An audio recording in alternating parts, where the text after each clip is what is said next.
এই জীবনে তিনটি গুরুত্বপূর্ণ শব্দ আছে যা বোঝাতে পারবেন।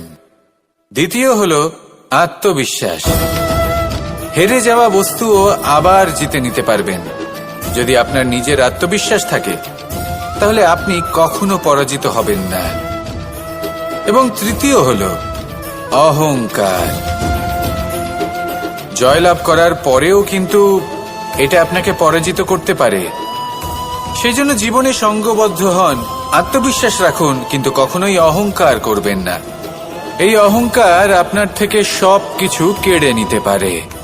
এই অহংকারের জন্যই মথুরাপতি কংস নিজের পতনের দিকে অগ্রসর হয়েছিলেন। এই অহংকারকে ত্যাগ করুন আর আমার সাথে ভালোবেসে বলুন, রাধা রাধা। এই সংসারে সব থেকে বেশি কঠিন কাজ নিজের পরিবারের মধ্যে থেকেও ধৈর্য ধরে সামনে অগ্রসর হওয়া। এটা হলো সব থেকে কঠিন কাজ। কারণ যখন আপনি তপস্যা করেন তখন সেখানে আপনার ধৈর্য ভাঙার মতো কেউ থাকেন না, না কোনো বন্ধু, না কোনো আত্মীয়, না কোনো শত্রু, কেউ না। কিন্তু যখন আপনি এই সমাজে, এই পরিবারে থাকেন, কোনো না কোনো ব্যক্তি এসে আপনার ধৈর্যের বাঁধ ভেঙে দেওয়ার ক্ষমতা রাখেন। তারা আপনার ধৈর্যের বাঁধ ভেঙে দেয়, আর কখনো কখনো তারা অনিচ্ছাকৃতভাবেই সেটা করে থাকেন। কারণ তাদের মানসিকতা আপনার থেকে আলাদা, তাদের কর্ম আপনার থেকে আলাদা, তাদের দৃষ্টিভঙ্গি আপনার থেকে আলাদা, জীবন যাপন আপনার থেকে আলাদা। সেক্ষেত্রে আপনি ধৈর্যচ্যুত হন, প্রসন্নতা আপনার থেকে ছিনিয়ে নেওয়া হয়। সেই জন্য এই সংসারে, এই পরিবারের থেকেও ধৈর্য ধরে সামনে অগ্রসর হওয়া কোনো পর্বতের শিখরে গিয়ে তপস্যা করার থেকেও অনেক বেশি কঠিন। আর যে ব্যক্তি এই সমাজেই, এই পরিবারে, সেই সকল মানুষের মধ্যে থেকে গিয়েও ধৈর্য ধরে অগ্রসর হতে থাকেন, যারা এই কাজটা শিখে নিতে পারেন, তারাই কিন্তু জীবনে আনন্দ লাভ করতে পারেন। এই ধৈর্যই শেষে আপনার জীবনে প্রসন্নতা বহন করে আনবে। তাই ধৈর্য ধরে জীবনের পথে অগ্রসর হন আর আমার সাথে ভালোবেসে বলুন, রাধা রাধা। আমরা যখনই কোনো গাছের চারা রোপণ করি তখন সবার আগে পরীক্ষা করে দেখি যে যেখানে আমরা চারা রোপণ করতে চলেছি সেখানকার মাটি আদৌ উর্বর কিনা, সেই মাটি সেই চারাকে বাড়তে সাহায্য করবে কিনা। যখন একটা চারা রোপণের আগে আমরা এত কিছু ভাবতে পারি, তাহলে কাউকে বিশ্বাস করার আগে আমরা কেন ভাবি না? জীবনে কখনো এই বিশ্বাসরূপী চারা কোথাও রোপণ করার আগে বোঝার চেষ্টা করুন যে যার উপর আপনি বিশ্বাস করতে চলেছেন সে কি আদৌ আপনার বিশ্বাসের যোগ্য কি না। ভেবে দেখুন সেই ব্যক্তি ভবিষ্যতে গিয়ে আপনার বিশ্বাস ভাঙতে পারে কিনা। এটাও ভেবে দেখুন যে যাকে আপনি বিশ্বাস করতে চলেছেন তাকে আপনি বিশ্বাস করলে নিজের জীবনের উদ্দেশ্যে আপনি অগ্রসর হতে পারবেন কিনা। আর তার জন্য প্রয়োজন সঠিক সিদ্ধান্ত, পরখ করা, কোনটা উচিত কোনটা অনুচিত সেটা বোঝা। আর তাতে কিন্তু আপনি সন্দেহবাতিক হবেন না, তাতে আপনি আরো নিপুণ হয়ে উঠবেন। তাই যদি আপনি নিপুণ হয়ে উঠতে চান তাহলে বোঝার চেষ্টা করুন, পরখ করে দেখুন, কোনটা উচিত কোনটা অনুচিত বুঝুন। আর বিশ্বাস তখনই করুন যখন আপনি 100% নিশ্চিত হবেন যে সে বিশ্বাসের যোগ্য। আসুন আমার সাথে ভালোবেসে বলুন, রাধা রাধা। রাধা কখনো কখনো আমার জন্য বড়ই সুগন্ধি আতর নিয়ে আসে, পারিজাত ফুলের মালা নিয়ে আসে আমার প্রসাধন করবে বলে, এবং আমার সব থেকে বেশি পিষে নিতে হয়। তারপরে তার থেকে যে রস নিঃসৃত হয় সেই রস দ্বারাই আতর তৈরি হয়। অনেক সংখ্যক ফুলকে অসীম যন্ত্রণা ভোগ করতে হয়, তবে তারা আমার প্রসাধন সামগ্রী হয়ে উঠতে পারে। দুধ থেকে মাখন তৈরি করার জন্য কতটা পরিমাণ মন্থন সহ্য করতে হয় সেটা আপনি জানেন। ঠিক সেই রকমই হলো আমাদের জীবনও। বিপদও আসে, কঠিন পরিস্থিতিও আসে, এর সম্মুখীন হতে শিখুন।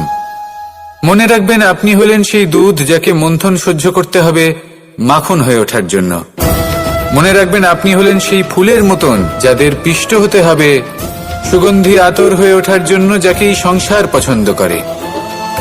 কখনো কখনো জীবনে আপনার সাথে খারাপ শুধুমাত্র এই কারণে ঘটে যাতে আপনার শ্রেষ্ঠ রূপ এই সংসারের সামনে আসতে পারে। শুধুমাত্র কঠিন পরিস্থিতি এবং বিপদকে একটা সুযোগ হিসেবে দেখার চেষ্টা করুন।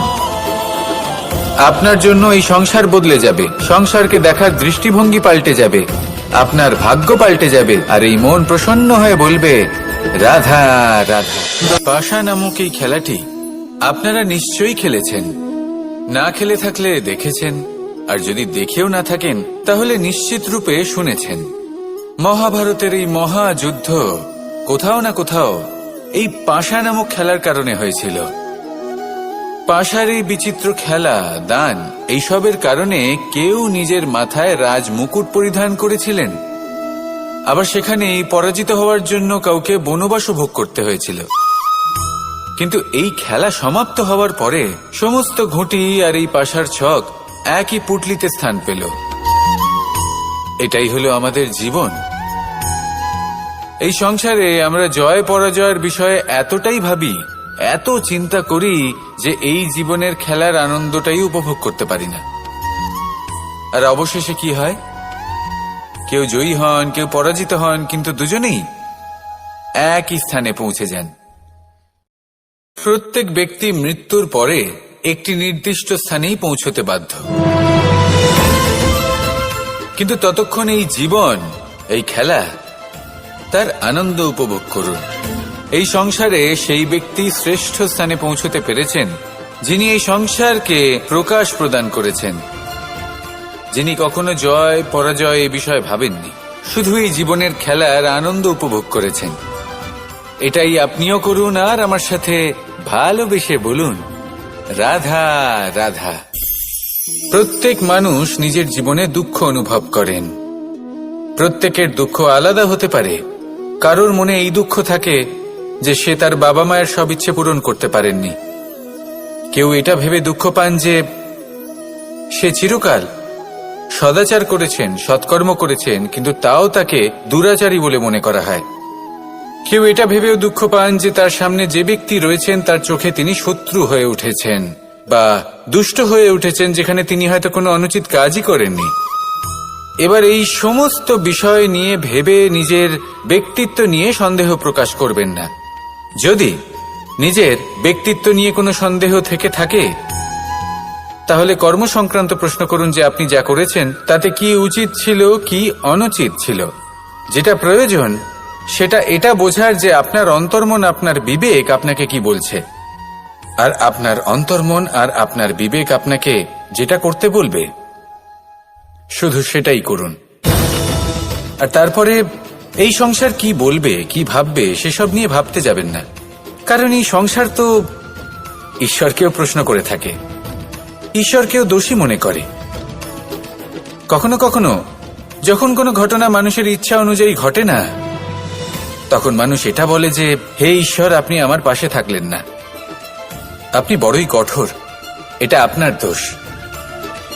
যেখানে বেশিরভাগ সময় হয়তো সে নিজেই নিজের কর্মফল ভোগ করছে। আর কখনো কখনো ঈশ্বর হয়তো তার জন্য আরো ভালো কোনো পরিকল্পনা করে রেখেছেন, কিন্তু মানুষ সেটা বুঝতে পারে না। তাই দিনের শেষে যেটা প্রয়োজন সেটা হলো নিজের মনের কথা বুঝতে হবে। আপনার বিবেক কি বলছে শুধু সেটাই করুন আর সামনে এগোতে থাকুন। আমার সাথে ভালোবেসে বলুন রাধা রাধা। পরিবর্তন, এটা হলো সৃষ্টির অমূল্য নিয়ম। এই সংসারে সবকিছু সময়ান্তরে পরিবর্তিত হয়, এই সময়ও পরিবর্তিত হয়। পরিবর্তন চিরকাল হয়ে এসেছে আর চিরকাল হতে থাকবে, কিন্তু এবার আমরা সেই পরিবর্তন কিভাবে লাভ করব যেটা আমাদের প্রয়োজন, যেটা আমরা চাই। আমরা জীবনে বিকাশ চাই। এই বিকাশ কিভাবে লাভ করতে পারি? এই প্রকৃতি কিন্তু আমাদের অত্যন্ত উত্তম উদাহরণ দিয়ে বুঝিয়েছে।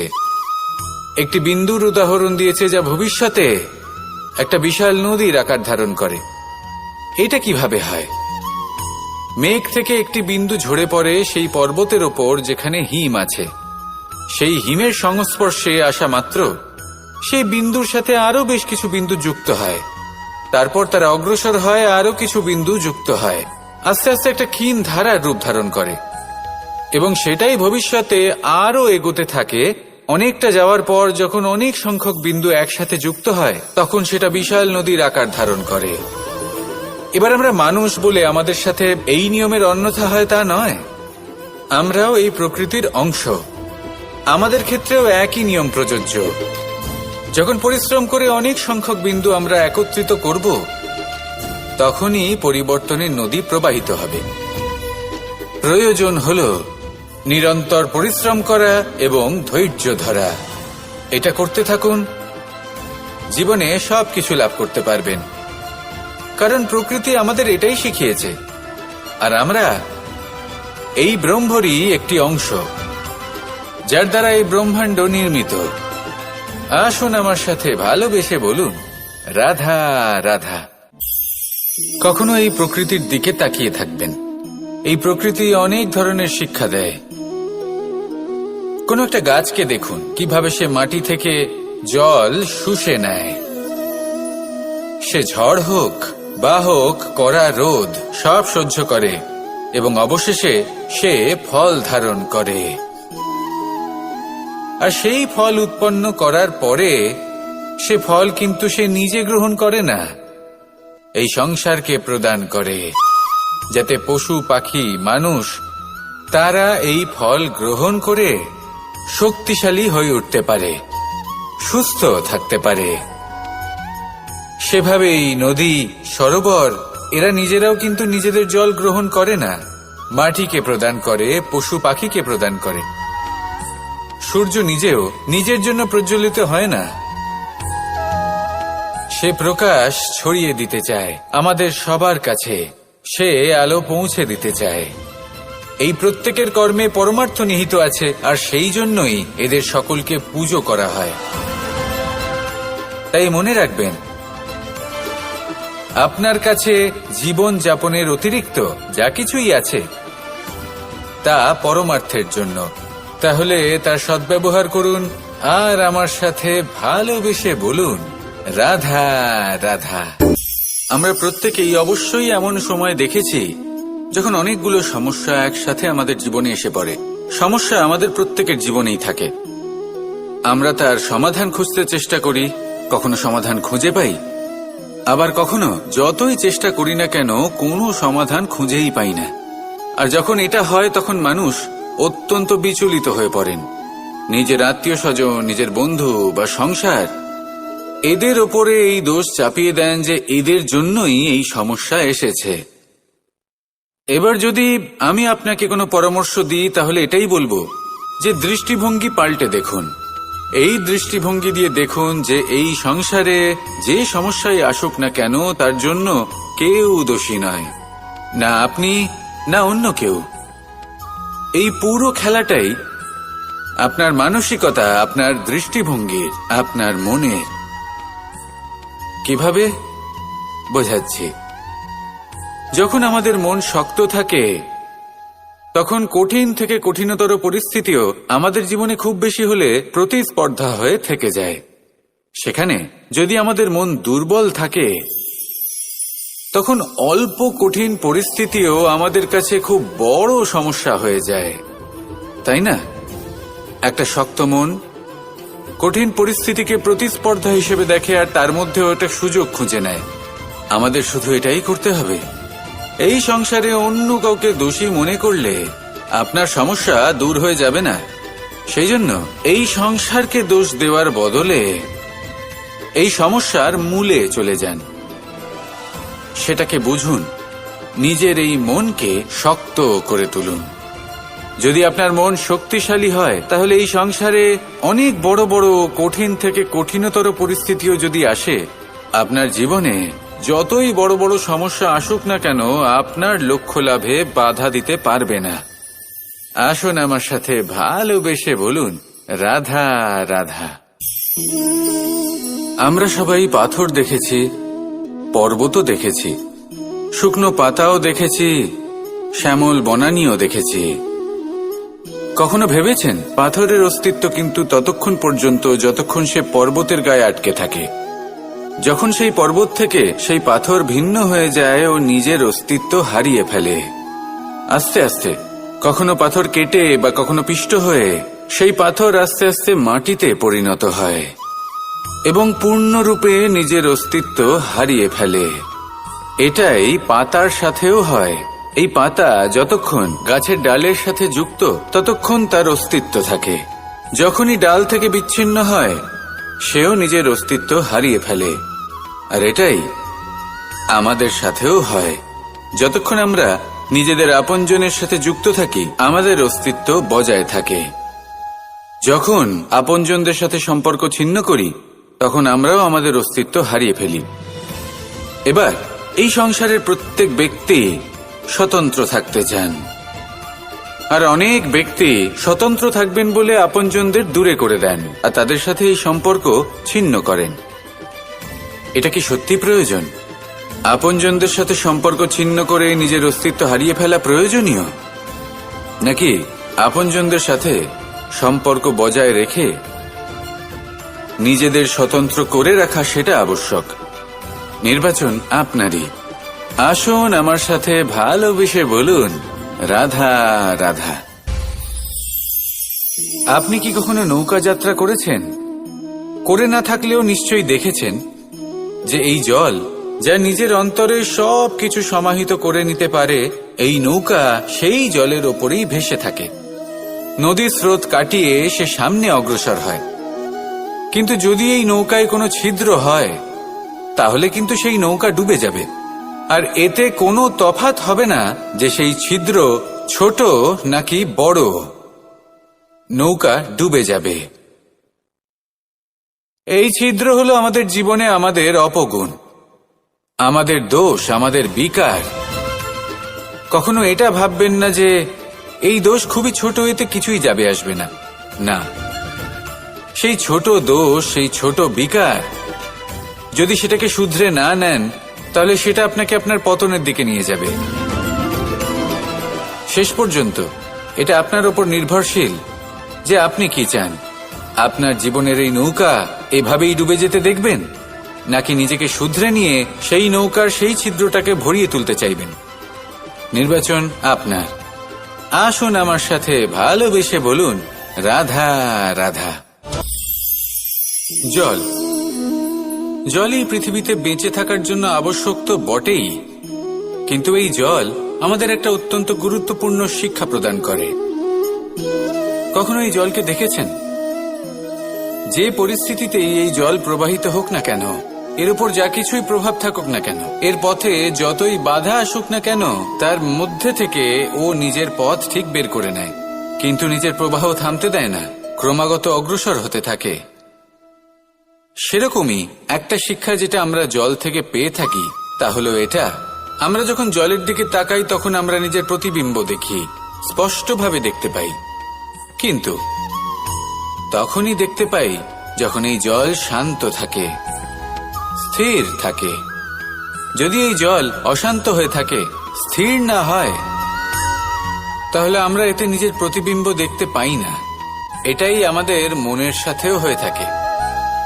যখনই জীবনে কোনো সংকট আসে, যদি আমরা শান্ত মনে, স্থির মনে সিদ্ধান্ত নিই, তাহলে সেটা এমন একটা শীতল সিদ্ধান্ত হবে যেটা আমাদের ভবিষ্যৎকে একটা শ্রেষ্ঠ স্থানে নিয়ে যাবে। যদি এই মন অশান্ত হয়, বিচলিত হয়, পীড়িত হয়, দুঃখিত হয়ে থাকে, রুষ্ট হয়ে থাকে, তাহলে অনেক সময় আমরা এমন সিদ্ধান্ত নিই যেটা আমাদের জন্য অনুচিত প্রমাণিত হয়। যখন আপনি ক্রুদ্ধ ছিলেন বা দুঃখের বশে ছিলেন, তখন অনেক সময় হয়তো এমন সিদ্ধান্ত নিয়েছেন যেটার জন্য ভবিষ্যতে আপনি অনুশোচনা করেছেন। এবার দেখুন, এই আবেগগুলো থেকে আমরা পালাতে পারবো না, কিন্তু এই আবেগগুলো আপনার উপর কতটা প্রভাব ফেলবে সেটা আমরা অবশ্যই ঠিক করতে পারি। এই মনকে আমরা নিয়ন্ত্রণ করতে পারি। এটাই করুন, চিন্তা করুন, এই মনকে শান্ত রাখুন, স্থির হতে চেষ্টা করুন, আর তারপরে সিদ্ধান্ত নিন।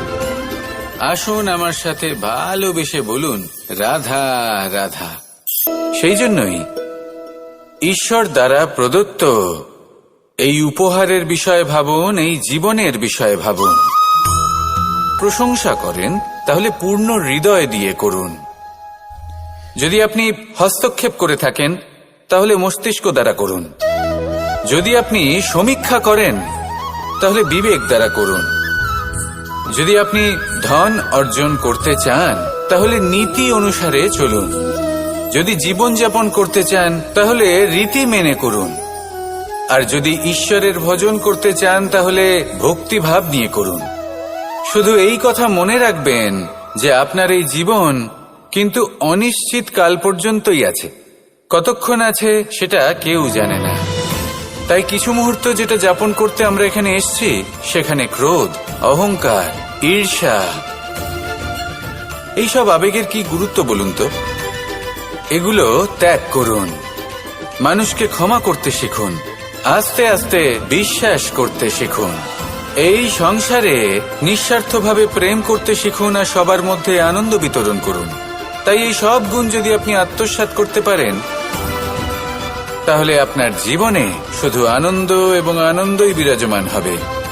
আসুন আমার সাথে ভালোবেসে বলুন, রাধা রাধা। এবার কখনো কখনো জীবনে আমাদের মনে হয় যে চতুর্দিকে শুধুমাত্র অন্ধকারই হয়ে আছে। প্রত্যেকেরই তা কখনো মনে হয়। আর তখনই আমাদের নিরাশ হলে চলবে না, আমাদের দুঃখী হলে চলবে না। সেই সময় আমাদের খুঁজতে হবে নিজেদের আশেপাশে, চতুর্দিকে আর কোথাও না কোথাও আমরা প্রকাশ অবশ্যই দেখতে পাব। আশার একটা কিরণ অবশ্যই দেখতে পাব। কেউ এমন একটা কর্ম করেন যেটা দেখে আমরা প্রেরিত হয়ে যাই। আর এমন কোনো কর্ম যদি আপনারা করেন তাহলে সেই কর্ম আপনার মনকে প্রসন্ন ভাব, আনন্দ এবং ভালোবাসা দ্বারা ভরিয়ে তুলবে।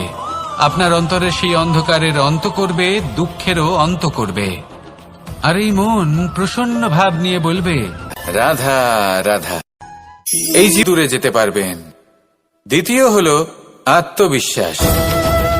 হেরে যাওয়া বস্তুও আবার জিতে নিতে পারবেন। যদি আপনার নিজের আত্মবিশ্বাস থাকে তাহলে আপনি কখনো পরাজিত হবেন না।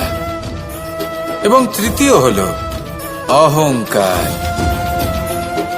জয়লাভ করার পরেও কিন্তু এটা আপনাকে পরাজিত করতে পারে।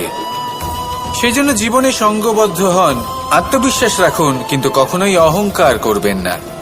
এই অহংকার আপনার থেকে সবকিছু কেড়ে নিতে পারে। এই অহংকারের জন্যই মথুরাপতি কংস নিজের পতনের দিকে অগ্রসর হয়েছিলেন। এই অহংকারকে ত্যাগ করুন আর আমার সাথে ভালোবেসে বলুন, রাধা রাধা।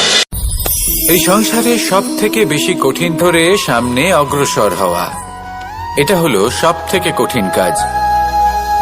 কারণ যখন আপনি তপস্যা করেন তখন সেখানে আপনার ধৈর্য ভাঙার মতো কেউ থাকেন না। না কোনো বন্ধু, না কোনো আত্মীয়, না কোনো শত্রু, কেউ না। কিন্তু যখন আপনি এই সমাজে, এই পরিবারে থাকেন, কোনো না কোনো ব্যক্তি এসে আপনার ধৈর্যের বাঁধ ভেঙে দেওয়ার ক্ষমতা রাখেন। তারা আপনার ধৈর্যের বাঁধ ভেঙে দেয়। আর কখনো কখনো তারা অনিচ্ছাকৃতভাবেই সেটা করে থাকেন। কারণ তাদের মানসিকতা আপনার থেকে আলাদা, তাদের কর্ম আপনার থেকে আলাদা, তাদের দৃষ্টিভঙ্গি আপনার থেকে আলাদা, জীবন যাপন আপনার থেকে আলাদা। সেক্ষেত্রে আপনি ধৈর্যচ্যুত হন, প্রসন্নতা আপনার থেকে ছিনিয়ে নেওয়া হয়।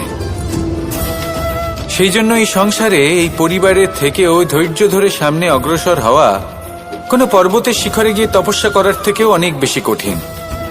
আর যে ব্যক্তি এই সমাজেই, এই পরিবারে, সেই সকল মানুষের মধ্যে থেকে গিয়েও ধৈর্য ধরে অগ্রসর হতে থাকেন, যারা এই কাজটা শিখে নিতে পারেন, তারাই কিন্তু জীবনে আনন্দ লাভ করতে পারেন।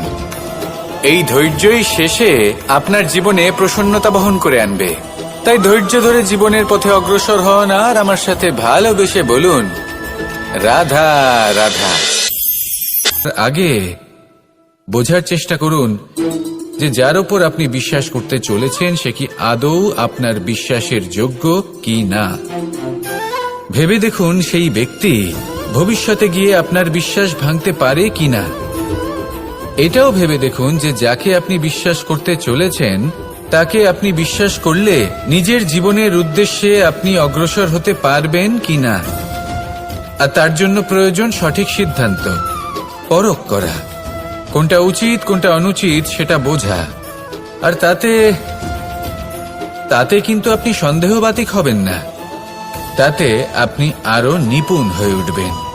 তাই যদি আপনি নিপুণ হয়ে উঠতে চান তাহলে বোঝার চেষ্টা করুন, পরখ করে দেখুন, কোনটা উচিত কোনটা অনুচিত বুঝুন, আর বিশ্বাস তখনই করুন যখন আপনি 100% নিশ্চিত হবেন যে সে বিশ্বাসের যোগ্য। আসুন আমার সাথে ভালোবেসে বলুন, রাধা রাধা।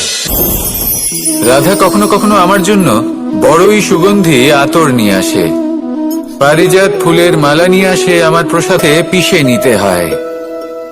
তারপরে তার থেকে যে রস নিঃসৃত হয় সেই রস দ্বারাই থেকে মাখন তৈরি করার জন্য কতটা পরিমাণ মন্থন সহ্য করতে হয় সেটা আপনি জানেন।